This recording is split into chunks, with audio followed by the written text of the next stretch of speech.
हमारे साथ मध्य प्रदेश के बीजेपी स्टेट इंचार्ज मुरलीधरन जी जुड़े हैं। सर, बड़ा पॉलिटिक्स चल रहा है सर, सीएम फेस को लेकर काफ़ी बवाल हो रहा है बीजेपी में, कई सारे चेहरे सामने आ रहे हैं। शिवराज सिंह चौहान जी का जो लाडली बहना वाला स्कीम है वो तो चर्चा में रहा ही, लेकिन जो नंबर्स उन्होंने सरकार को वहाँ पर दिलवाए हैं उससे लग रहा है कि वही रेस में आगे है। आप क्या कहेंगे सर? देखिए, मैं कोई रेस में मैं प्रभारी हूँ, मेरे लिए सब समान है, शिवराज जी भी और अन्य नेता भी। और मोदी जी के मार्गदर्शन में नड्डा जी ये सारे काम संभाल रहे हैं। ऑब्जर्वर्स तय हुए हैं और ऑब्जर्वर्स जाएंगे और वो लोकतांत्रिक प्रक्रिया को पूरा करेंगे और वो सबसे पूछेंगे, बातचीत करेंगे। और मेरा मानना है कि जो सामूहिक नेतृत्व में और विशेषकर पार्टी और उसके तरफ से शिवराज जी के नेतृत्व में प्रदेश सरकार और मोदी जी के नेतृत्व में केंद्र सरकार और केंद्र की पार्टी सब मिलकर के कंधे से कंधा मिला करके बड़ा सामूहिक शक्ति को दिखाते हुए एक टीम भावना के साथ मध्य प्रदेश में चुनाव लड़े। और मैं सच बताता हूं कि ये गर्व का विषय है कि देश के चुनावी इतिहास में 20 साल सत्ता में रहने के बाद 41% की वोट शेयर को 49% वोट शेयर में बदलना, यानी 8% वोट शेयर बढ़ाना, ये वास्तव में प्रशंसनीय है, अभिनंदनीय है। और इसका आनंद लेने दीजिए 2 दिन, और इसमें निर्णय भी होगा, नेता का निर्णय भी होगा, ठीक ढंग से निर्णय करेंगे। सर, आप इंचार्ज हैं, आपकी बड़ी जिम्मेदारी थी, क्रेडिट आपको भी जाता है, आपने हर नेता को क्लोजली देखा है, मॉनिटर किया है, तो आपको क्या लगता है सर, कौन कौन एलिजिबल है, पोटेंशियल है किसके पास कि स्टेट को एडमिनिस्टर कर सके, स्टेट को चला सके? एक बात बताऊं कि मुझे क्या लगता है ये विषय में नड्डा जी को बता दूंगा, और मैं सार्वजनिक दृष्टि से को भी बताइए सर। एमपी नहीं, देखो पार्टी में सारे नेता, उनके साथ मैं मिलकर काम कर रहा हूँ, आगे भी उन सबके साथ मिलकर काम करना है।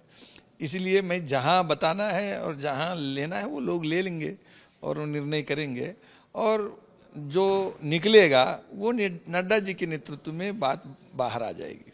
सर, शिवराज सिंह चौहान जी के बारे में आप क्या कहेंगे? अगर उनको मुख्यमंत्री बनाते हैं इस टर्म के लिए भी, तो आपको क्या लगता है? मुझे कुछ नहीं लगता है। एक बात ध्यान रखिए, हमारे पार्टी के सबसे वरिष्ठ नेताओं की कोई नाम हम गिनती करते हैं तो उसमें शिवराज जी आते हैं।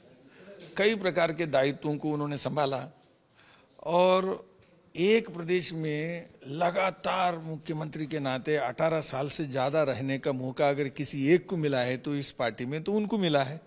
इसलिए, और आज भी उनके सरकार रहते हुए मोदी जी के नेतृत्व में जिस प्रकार से उन्होंने काम किया, तो उसमें आज 48.5% यानी 7% की वोट बढ़ोतरी कर करके सत्ता में लाना, ये तो इतिहास रचाया और रिकॉर्ड बनाया है। इसलिए उनके प्रति भी हमारे सभी नेता और कार्यकर्ताओं की पूरा सम्मान है। सर, कांग्रेस पार्टी के बारे में आप बता रहे थे कि कांग्रेस पार्टी एक सर्वाइवल स्टेज पर पहुंची है, सवाल खड़े उठ रहे कि ये है या फिर पूरे से कंप्लीटली वॉश्ड ऑफ है। इसको लेकर आपने सवाल आपने बयान दिया है, इस पर बताइए। नहीं, देखो, मैं कांग्रेस के बारे में साफ कह रहा हूँ, ये 5 स्टेटों की चुनाव होने के बाद, विशेषकर 2024 के संसदीय चुनाव के पहले, आप देखते हैं कि 2018 में कांग्रेस मध्य प्रदेश, राजस्थान, छत्तीसगढ़ चुनाव जीतने के बाद भी संसदीय चुनाव में कोई अपना परफॉर्मेंस नहीं दिखा पाया। आज वो तीनों स्टेट्स में भाजपा डंके के चोट पर एक तो मेजॉरिटी के साथ जीत के आया, और ऐसे में कांग्रेस के बारे में लोगों में संदेह है, प्रश्न चिन्ह है, विशेषकर इंडी अलायंस में।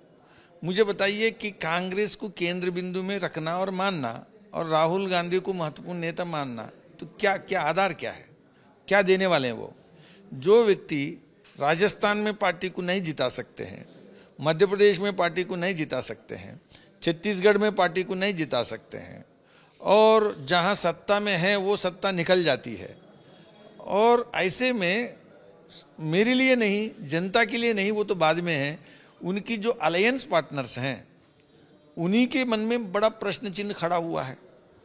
और इसलिए लोगों को समझ में आ गया कि इन लोगों की ऐसे एक हार और एक जीत से कदमताल चलता है, तो ये लोग केंद्र में एक विकल्प बनना ये कैसे संभव है, मेरा कहना ये है। सर मध्य प्रदेश की जनता का सस्पेंस कब खत्म होगा, कब अनाउंस होगा फेस? एक वक्त तीनों का बिल्कुल कोई सस्पेंस लंबा नहीं चलेगा। प्रक्रिया के लिए जो समय लगेगा 2 दिन का वो लगेगा, बस ज्यादा कोई समय नहीं लगेगा। एक आखिरी सवाल सर, अगर शिवराज सिंह चौहान जी को मुख्यमंत्री का पद नहीं देते हैं और किसी और को देते हैं तो क्या उनको केंद्रीय मंत्रिमंडल में लिया जाएगा? कुछ बड़ा पोजीशन? ऐसा है, एक बात ध्यान रखिए, वो हमारे पार्टी के बिल्कुल वरिष्ठ सम्माननीय कार्यकर्ता है। कौन सी पोजीशन में रहेंगे ये विषय बदलते रहते हैं, पहले भी बदले हैं, अभी भी ये तो चलता रहता है।